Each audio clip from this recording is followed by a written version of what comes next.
Okay, welcome to the Stampscapes Show and Tell. I have been sent a pack of these really fantastic papers. I believe they're all pan pastel backgrounds by Deanna Tubb-Sedillo. Really fantastic scenic stamper, but she has been using these pastels, I think, for I don't know, 2 or 3 years now, maybe longer.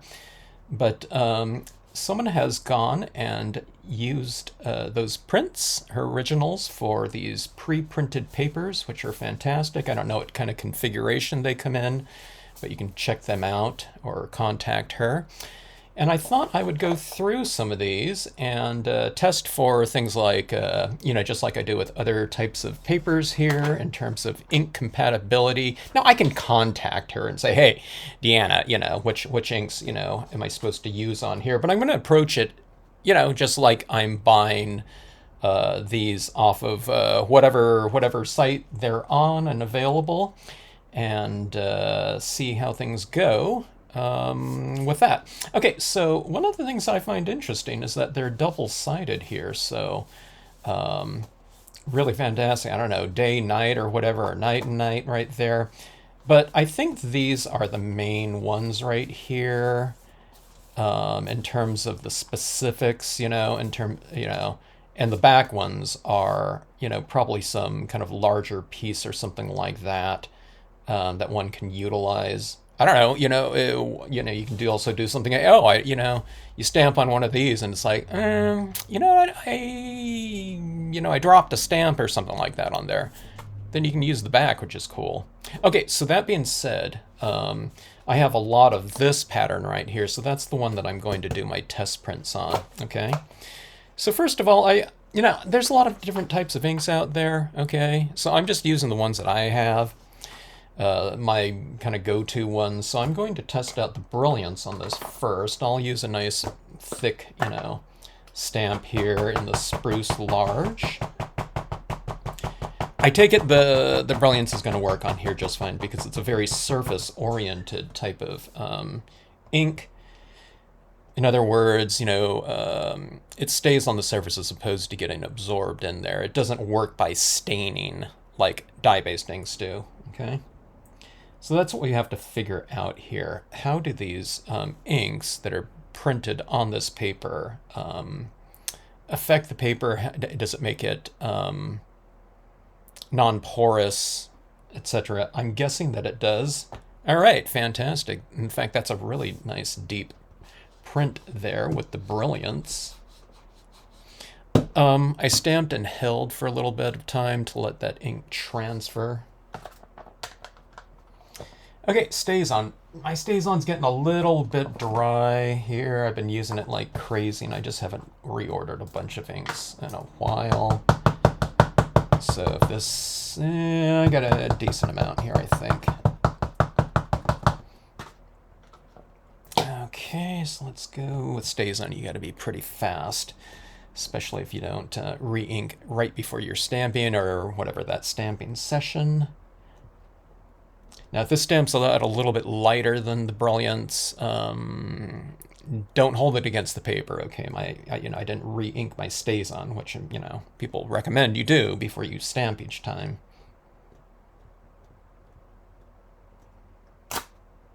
Excellent. Nice and dark right there, right? Okay, now here's the big test. Now, those two don't surprise me at all because they're very surface-oriented types of inks. Okay, now I am going for my... Where did my black... Oh, that is it. I thought that was my bottle green here. Okay, so this is my Marvy black. Okay, maybe I should re-ink it. I don't know. Let's just see how it goes. And, without re-inking. It does seem it's reasonably moist though. Okay, it's how I keep my black my Marvy pads. I keep them roughly medium dampness. I don't like to go for too wet, which a lot of people do. A lot of people are re-inking this like every time. Dye-based inks. You don't really need to do that with dye-based inks. And the reason being is I have a lot of tight detail in a lot of my designs, and I don't want it to puddle up in there. Dye beast inks are, they're reasonably thin inks. So you want to keep the detail in high detail types of imagery. Okay, that's stamped out pretty dark. It's a little bit lighter than the StazOn though, isn't it? It's kind of funny. It's looking just like this print, this up here. It's a little bit lighter, darker, a little bit lighter, but this one's stamped out better than this wood grain paper. Okay, now my VersaFine Clair, let me see. Oil-based pigment ink, okay?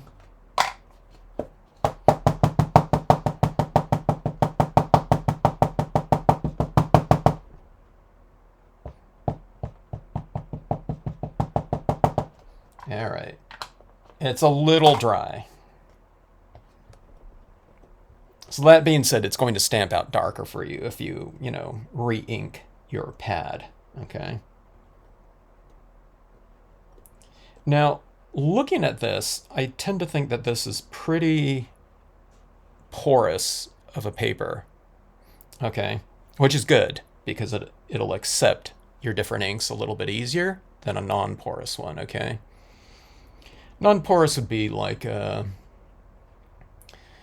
foil, metallic foil, that type of thing, like a cardstock. And then there's various degrees of less porous surfaces,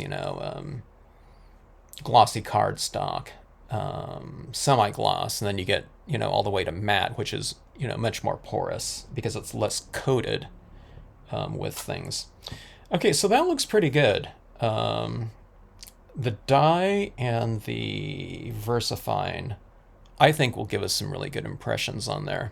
All right, so I think, in other words, I think you can use anything. Okay, so for me,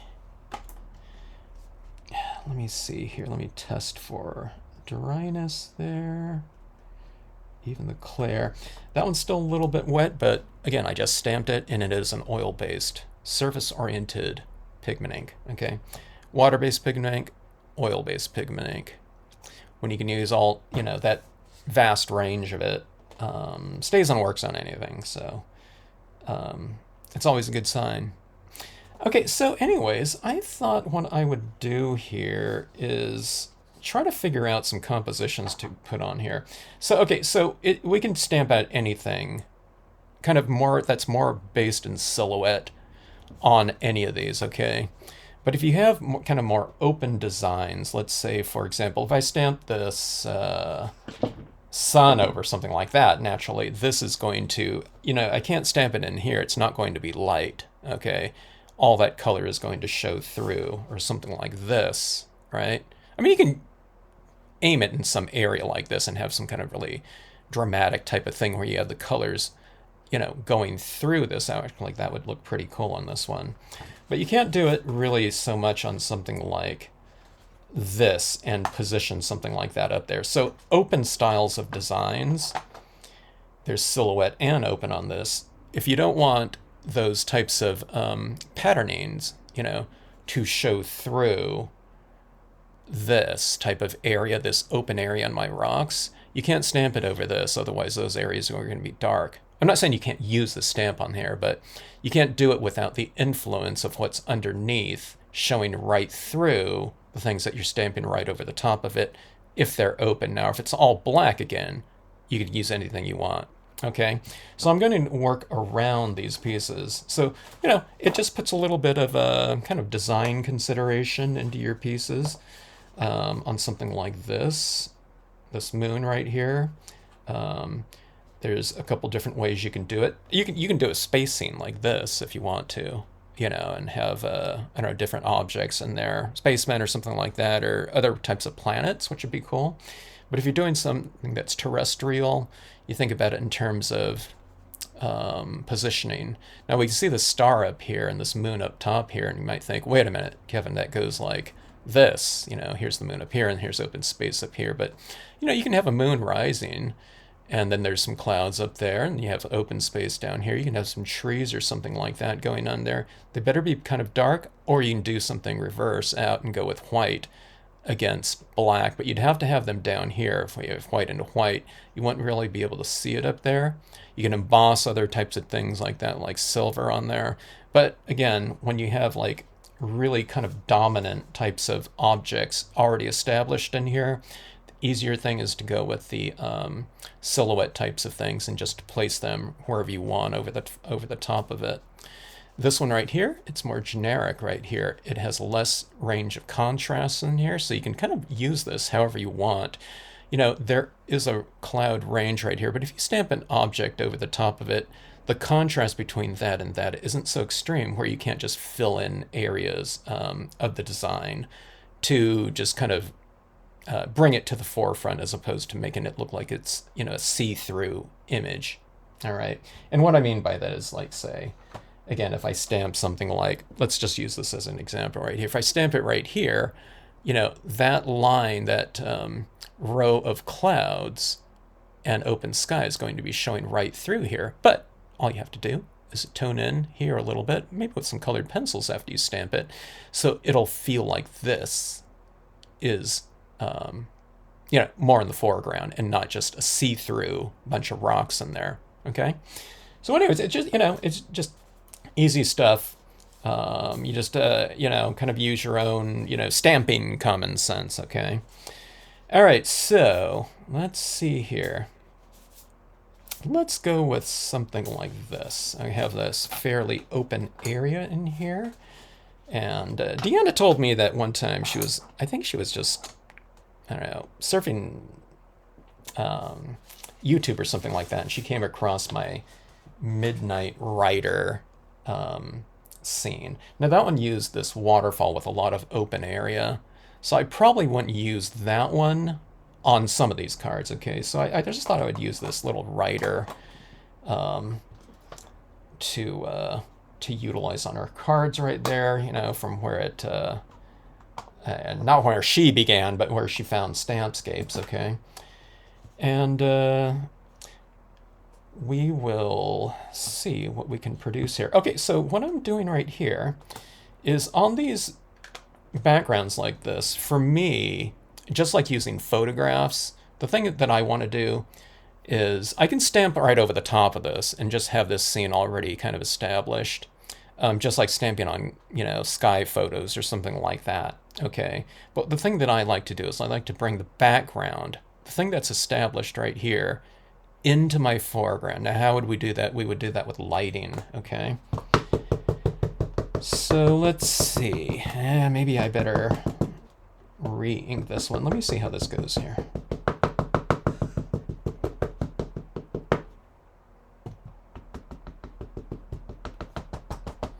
Now, I'm going to have some of this showing through, so like that heavy darker area, it's probably going to show through my tree right here, and as well as the colors going through here. But we're gonna color this tree in a little bit more after we stamp everything out.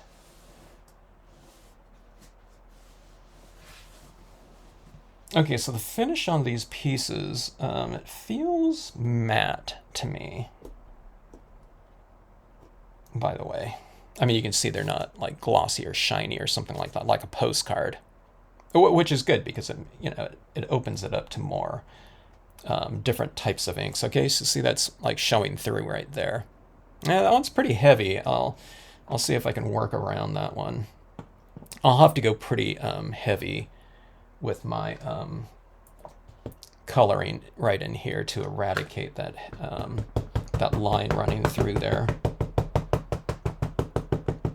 Or I'll just put something else in the foreground that's a little bit more solid. Maybe both. Okay. So let's go like this, and I have some of that those little striations back there that are going to show through this one as well.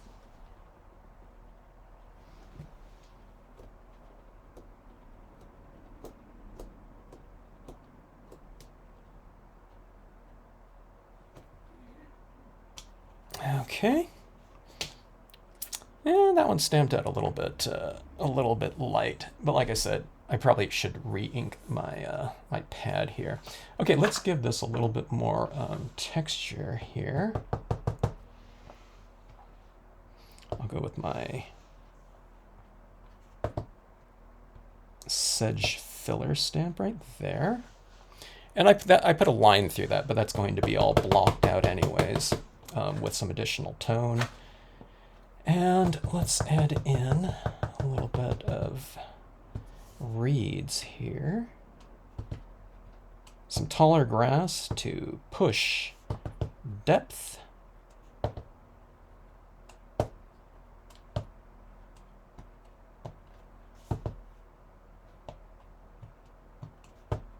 I'm going real heavy right here because I'm going to make that tree pretty heavy because I have to go in here in that area right there.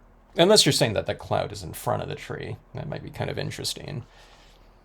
It's like the blood mist for Halloween.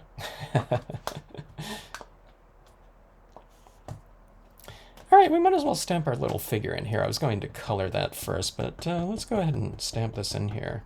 Okay, so she's running through the large trees. These are like redwood trees or something like that, so pretty big. Or maybe I'll stamp her up a little bit higher. It makes the trees seem a little bit smaller, but they're still pretty big. Okay. All right, now everything's kind of floating in there right now, especially because these are pretty solid images, but they're still open, you know, with the all the textures and tones that I have in there. So let's go in and add some extra color to them. I'll go pretty heavy with my black colored pencils. I need to sharpen my black here. I've been using it for a while. In fact, I have two of them. Let me see. Yeah, they're both pretty stubby. Let's see if we can get how far we can get with them, though. Okay, so we have our sun coming out right there. So on the sides of the trees, farthest away from the lighting, I will make the trees darker accordingly. Accordingly meaning trees on the left are getting left side shaded. This trunk on the right of the sun is going to get right side shaded, okay? And see, this is where you see when I start making this side of the trunk darker, then this red part kind of just starts to blend in. It doesn't stand out so much by contrast.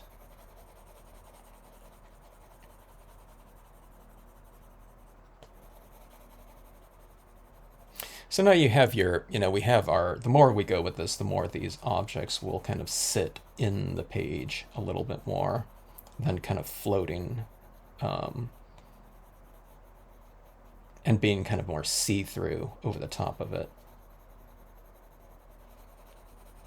Because the things in the background aren't showing through the foreground. See that little bit right there that's showing in that tree? I mean, this one's on this side, it's like really subtle, so I don't have to do too much to it. Okay, but here's the sun back here. Now here's what I meant by kind of bringing the background into the foreground right here. I don't mean physically, like, I'm going to have the sun out here. But this is now going to be something that's influencing this area down here, okay? So I'm going to have these shadows being cast by my objects, okay? So roughly it's kind of going in this angle right here. So that tree, casting its shadow this way. This one's going this way, so the angle is going to be kind of like this, okay? So we'll darken in the base right here.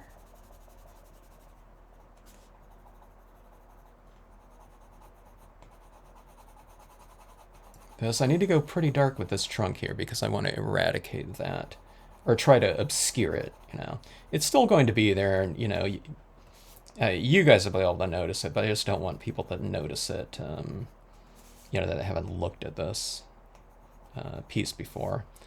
Let's go a little bit darker up here. I'm just using, this is a dark brown colored pencil right here. I still have black kind of in my pocket that I can utilize on here too. See this right here? Now these trees are casting in shadow, and here's our figure right here. The shadow will go roughly this direction. See, I'm kind of pointing right at that, so you just kind of do this. And in scenic stamping, it's kind of fun to do backlit types of things in there. It kind of brings a little sense of drama. Plus, it also feels like the the lighting is coming from the inside of the scene. So see that shadow right there? It kind of anchors the rider and the horse down onto the paper like that.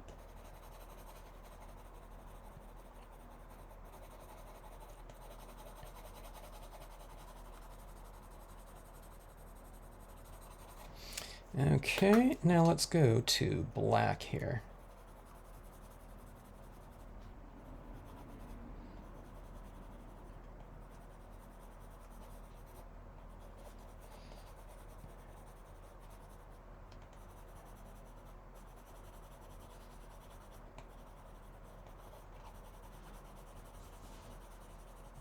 So I'm just kind of breaking up this line a little bit. I'm going to make it really dark here. You don't have to go dark everywhere to totally obscure it, but if you just break it up a little bit more, where it's a little bit more obscured. I see some red there, but here it really gets obscured. Right there is a little bit of red, and then right down there, okay?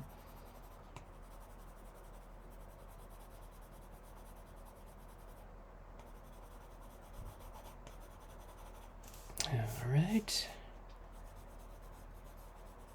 Go a little bit heavier in the shadow here. The darker you make your shadow areas on an object, the lighter areas are going to seem by contrast. So you make that a little bit 5% darker, that area tree seems 5% lighter by contrast.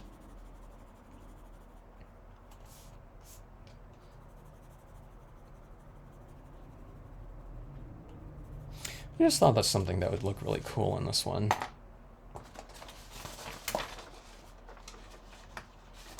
Let's grab our leaves stamp.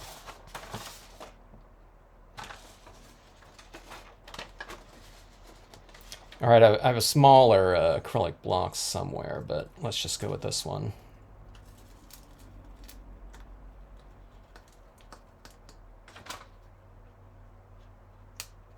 Okay.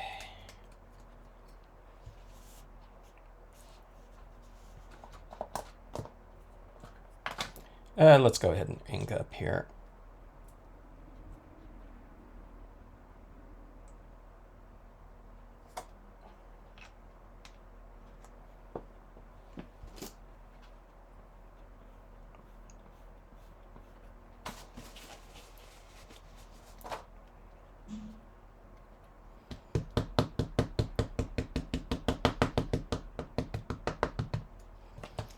All right, let's have some additional leaves in here. I'll have them coming in from the top, just to kind of frame off the composition a little bit more.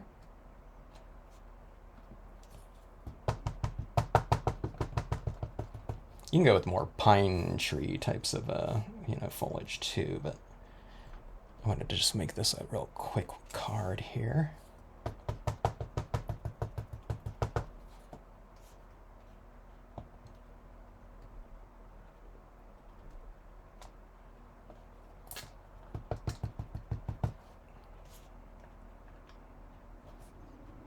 Going to change the angle of each impression and height of it slightly, not by like 3 inches or anything like that, but so it doesn't look like the same kind of branch you just used over and over and over again. All right, so I think that framed off our top really nicely. Okay, now let's see. Let me obscure that a little bit more. There we go.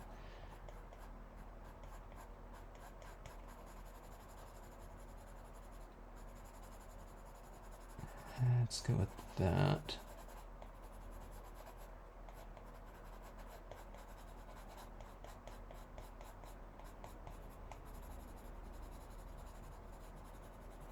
Okay, I think that's a little bit better right there.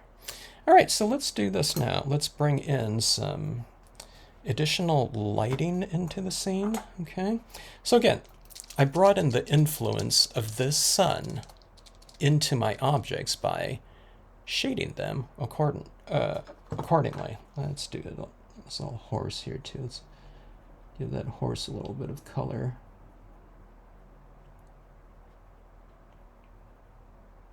About like that. It was looking a little anemic.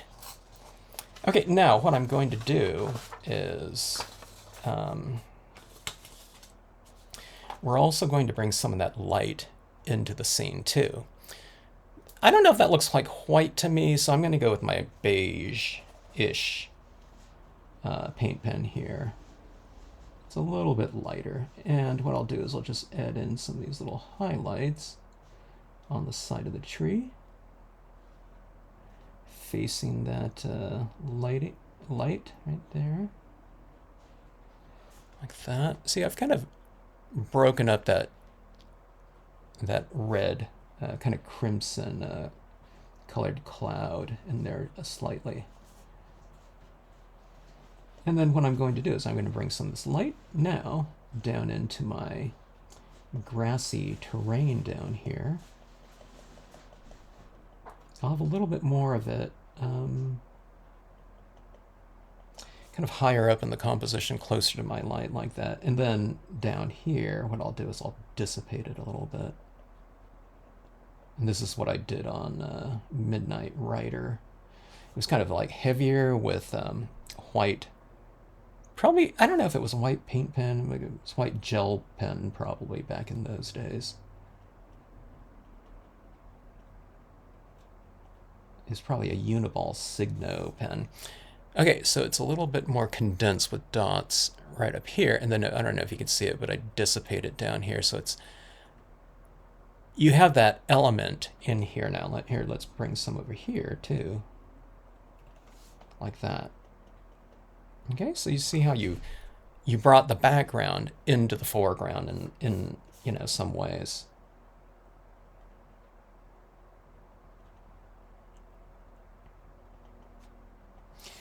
See these tree limbs right up there? You can put a little highlight. I'm going to bottom light some of these, you know, leaves. So I'll put a little dot at the bottom of them, or a couple little dots. You just make them kind of shimmer just a touch. It's real subtle. But, okay. See those little dots right up there? Okay, let's do one more thing. You know, me, I like to use some white pigment ink in my foregrounds, or I don't know, anywhere. It doesn't have to be the foreground. Okay, so we already have our established light there.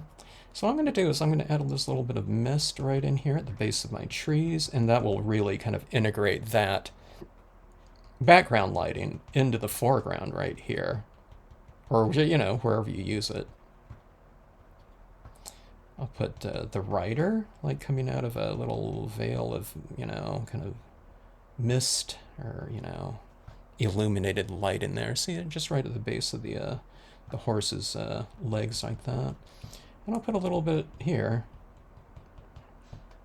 on my tree.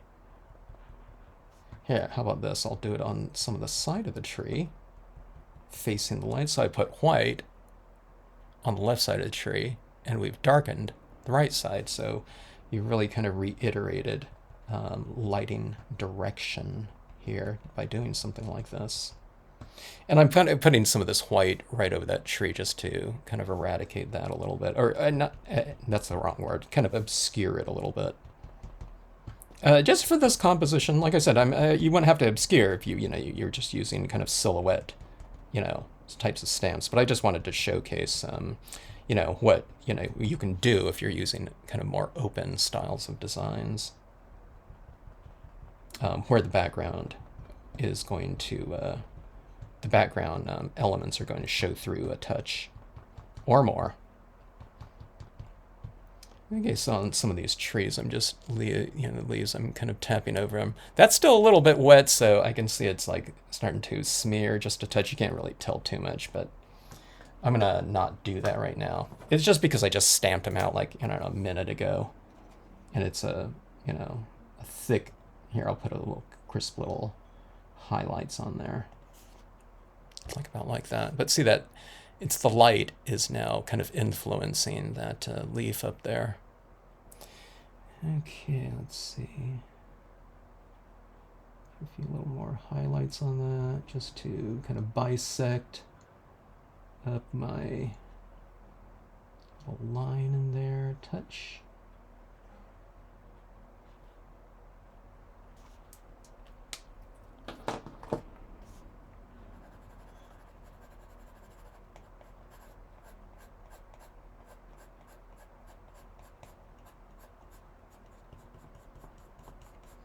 Going a little bit darker on the far right area of that trunk. Look at that. That looks really good. You know, kind of making it really dark. Let's do the same thing with a couple of the trees over here. Have that going down into shadow like this. By doing this, it makes that sun, or everything else that's lighter than it, that much lighter. It looks pretty dramatic like that. Let's even go kind of darker up top here on the darker side of the trunks. Okay, so there is that. I think that looks pretty cool. What do you think?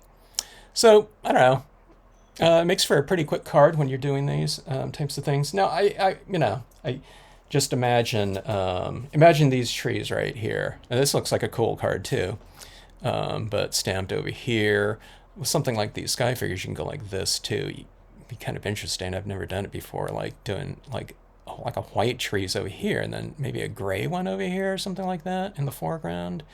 So you can kind of contrast some different trees, yin and yang or something like that, and go black over here, go white over here or something like that.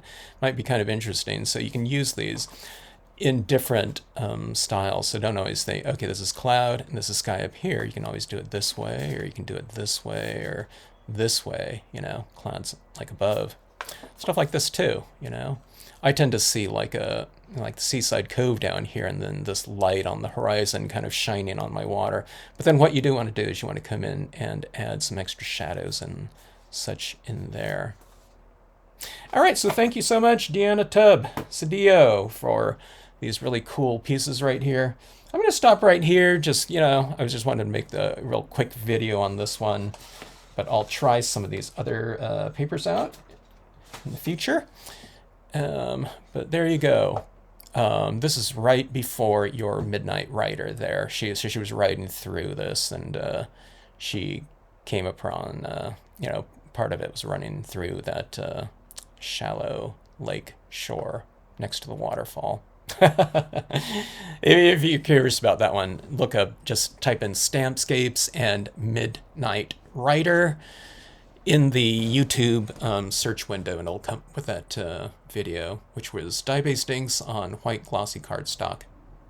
All right, thanks for watching the video, and if you have any questions on these papers, contact Deanna.